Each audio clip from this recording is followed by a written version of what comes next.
Assalamualaikum warahmatullahi wabarakatuh.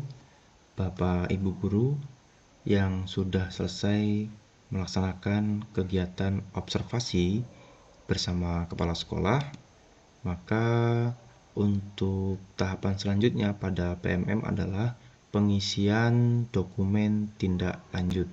Karena jika dokumen tindak lanjut tersebut tidak diisi, maka pada akun kepala sekolah ini tidak dapat lanjut ke tahapan berikutnya, yaitu tahapan penilaian dokumen tindak lanjut.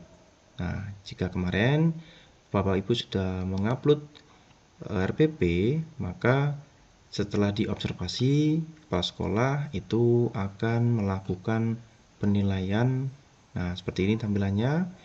Karena ini sudah dikumpulkan, maka tombol yang tampil itu tidak lagi biru.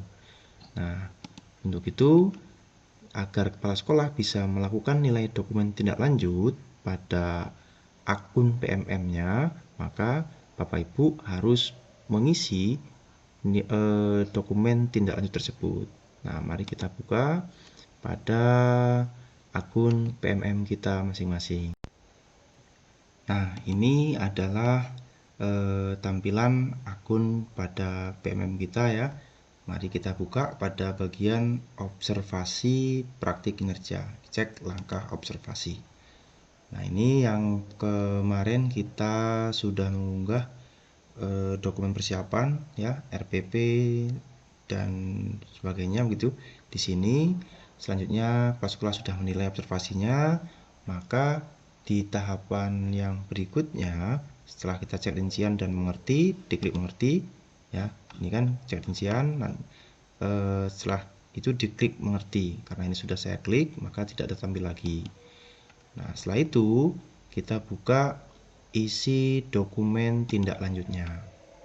Nah, ini adalah target perilaku yang kemarin kita checklist pada pengisian sebelumnya, dan ini rating atau penilaian yang dilakukan oleh atasan beserta dengan catatannya. Jadi yang warna hijau ini adalah penilaian yang diberikan kepala sekolah terhadap target perilaku yang kita sepakati dan dinilai waktu observasi. Nah, ini catatannya.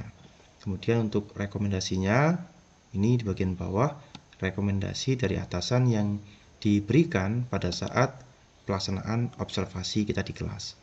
Nah, setelah itu, setelah kita baca ini dan mengetahui, maka kita bisa klik lanjut. Nah, di sini ini ada yang pertama adalah bagian refleksi gitu ya. Nah, di sini ada pertanyaan, apa tantangan yang Anda hadapi untuk melakukan praktik kinerja yang direncanakan selama observasi. Nah, jadi pada poin yang pertama ini di bawahnya ada panduan pengisian refleksi. Jadi pada bagian kolom ini kita bisa mengisi tentang tantangan. Ini bisa berupa salah satu kondisi berikut ini. Yang pertama ada kesulitan yang Anda hadapi ataupun aspek praktik yang ingin Anda tingkatkan efektivitasnya. Bisa juga tentang perubahan praktik agar lebih berdampak pada pembelajaran. Serta juga menjelaskan aspek tantangan tersebut. Setidaknya ada perilaku atau kejadian yang menggambarkan tantangan atau faktor yang menyebabkan tantangan tersebut. Bisa juga dampak dari tantangan tersebut pada pembelajaran. Nah, ini misalkan saya mengisinya ini adalah dalam melakukan praktik kinerja. Oke, ini nah ini ya, efektif. Oke, nah dalam praktik kinerja selama observasi di kelas, kesulitan yang saya hadapi adalah mengkondisikan murid untuk tetap fokus dalam mengikuti pembelajaran. Nah, hal ini disebabkan karena rasa ingin tahu murid dan bla bla bla seterusnya. Ini kemudian pada bagian bawahnya ini ada pilihan belajar.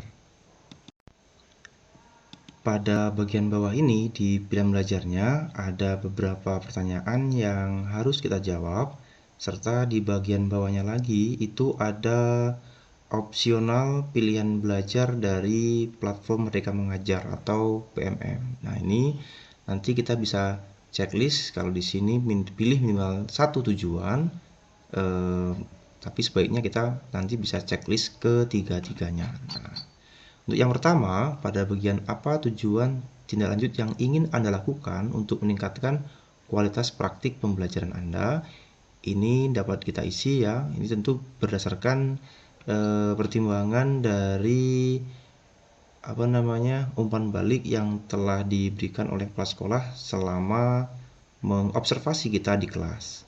Ini dapat kita isi dengan tujuan tindak lanjut yang akan saya lakukan. Ini adalah membicarakan rencana dari beberapa opsi program dan kegiatan yang akan dilakukan untuk meningkatkan kreativitas dan inovasi dalam pembelajaran dengan kepala sekolah.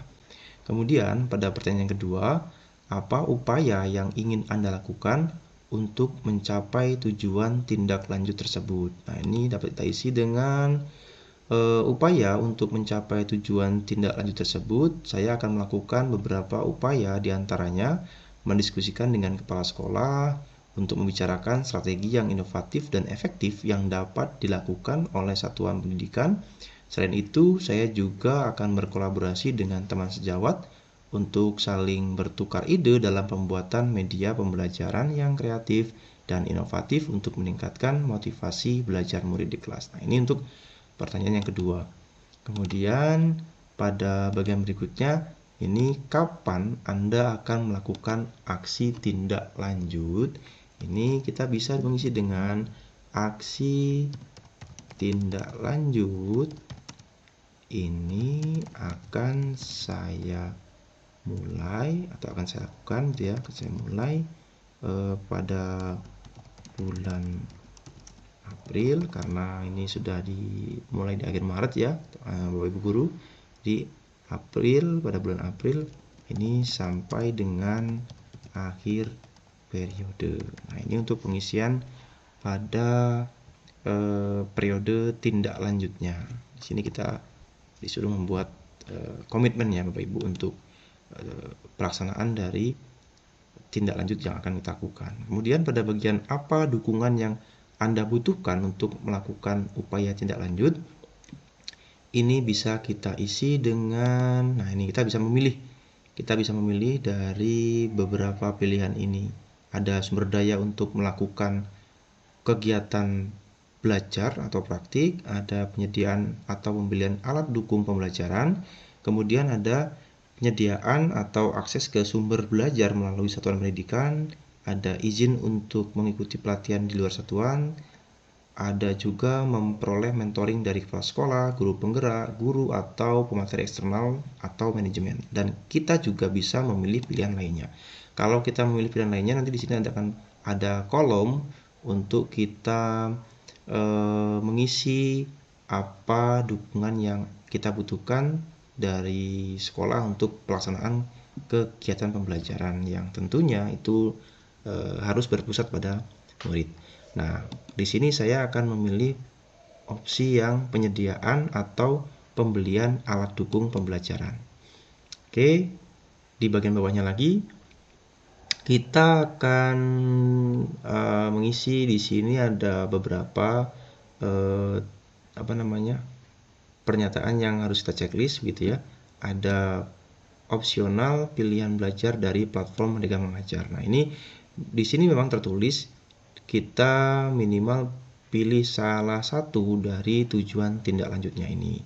Tapi sebaiknya kita checklist ketiga-tiganya. Nah, di sini setelah kita checklist, maka akan ada pilihan modul yang nantinya bisa kita pelajari pada PMM, tentunya berdasarkan rekomendasi dari kepala sekolah dari hasil observasi yang sudah dilakukan tadi yang kita lihat di halaman sebelumnya gitu ya.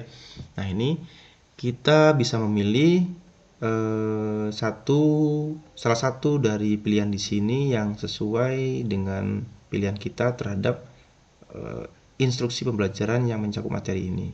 Nah, kalau di sini saya akan memilih pada bagian kreativitas dan inovasi yang sesuai tentunya dengan apa yang kita tuliskan di bagian atasnya tadi. Kemudian pada bagian yang kedua, desain pembelajaran yang relevan dengan kondisi di sekitar sekolah dengan melibatkan peserta didik. Nah, ini pilihan modulnya bisa kita pilih Bapak Ibu yang sesuai dengan apa yang ingin kita pelajari. Saya di sini akan memilih mendesain proyek penguatan profil pelajar Pancasila. Nah, di sini Bapak Ibu untuk pelatihan modul di PMM-nya ini tidak harus sampai pada aksi nyata ya. Di sini yang penting kita mempelajari pada modul ini sesuai dengan yang kita pilih di sini. Kemudian lanjut yang ketiga, latar belakang sosial budaya, agama dan ekonomi. Ini yang relevan dengan kebutuhan belajar peserta didik. Kita bisa memilih salah satu di antara pilihan ini. Ada dunia yang berwarna, negeri penuh harmoni, kemudian sekolahku yang bineka. Nah, di sini saya akan memilih sekolahku yang bineka. Klik. Nah, kemudian pada bagian yang berikutnya, kapan akan mempelajari pilihan belajar dari PMM. Nah, ini di sini saya tulis saya akan mempelajari pilihan topik belajar pada PMM mulai bulan April sampai dengan bulan Juni 2024. Nah, kemudian untuk apa dukungan yang Anda butuhkan untuk melakukan upaya tindak lanjut, ini seperti yang kita isi tadi di atas ini ya. Ini, maka saya pilih opsi yang penyediaan atau pembelian alat dukung pembelajaran. Kita klik. Kalau tadi di sini kita pilih lainnya, maka di bagian bawah ini kita juga bisa mengklik pilihan lainnya untuk untuk mengisikan apa yang kita dukungan apa yang kita butuhkan terhadap kita untuk melakukan pembelajaran. Nah, ini kita bisa pilih. Kalau kita mau lainnya, kita bisa mengetiknya di sini. Nah, di sini saya akan memilih yang penyediaan atau pembelian alat dukung ini. Nah, Bapak Ibu, setelah semua selesai, ini nanti jangan lupa kita kopikan isian di sini pada formulir C untuk nanti kita gunakan sebagai dokumentasi. Oke. Nah, ini Bapak Ibu untuk dokumen pengelolaan kinerja pada rubrik observasi kinerja guru pada bagian formulir C-nya. Nah, di sini kita bisa isikan pada bagian yang refleksi guru ini ya. Pada yang bagian refleksi guru ini tadi yang kita tuliskan pada bagian atas di PMM ya. Nah, pada bagian refleksi ini kita bisa copy lalu kita buka rubrik C-nya ya, dokumen C.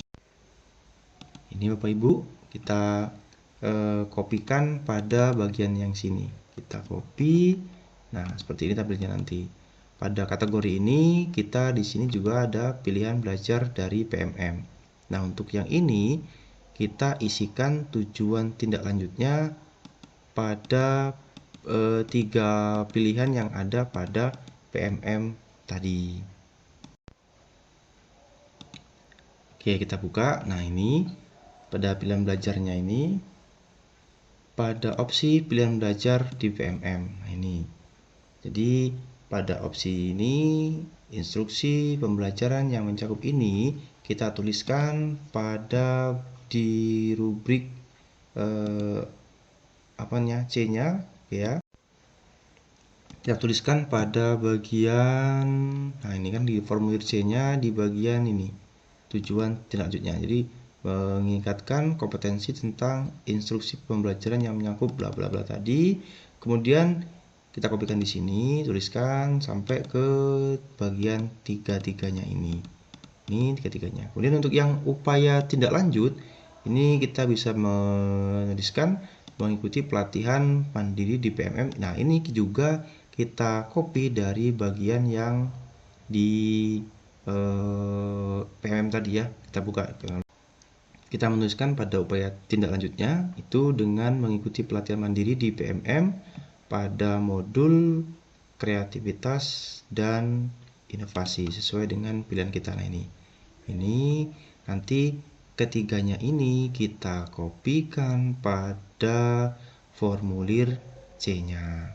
Kemudian ini juga kapan Anda akan melakukan mempelajari pilihan belajar dari PMM, ini juga kita tuliskan, dan dukungannya ini juga kita tuliskan di bagian formulir C. Kita buka lagi yang formulir C-nya.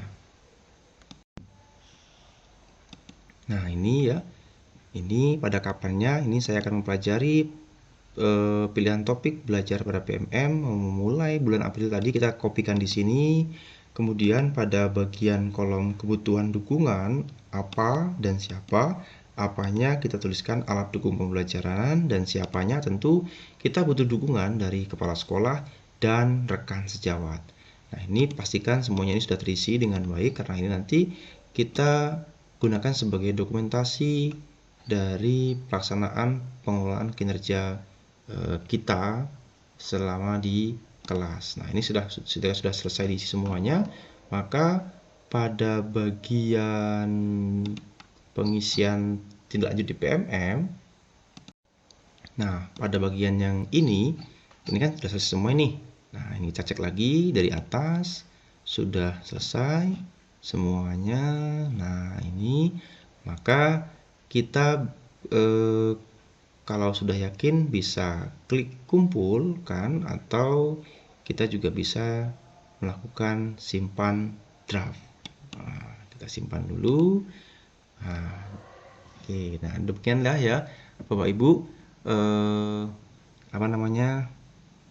cara pengisian dari isi dokumen tindak lanjut ini. Tapi kalau Bapak Ibu sudah yakin tadi, itu bisa langsung diklik kumpulkan ini ya Bapak Ibu ya. Oke, itu baiklah, demikian video saya kali ini. Kurang dan lebihnya saya mohon maaf. Semoga video ini dapat bermanfaat dan kita semuanya dapat menjalani observasi dengan baik. Oke, semangat terus Bapak Ibu. Saya Edi, wassalamualaikum warahmatullahi wabarakatuh.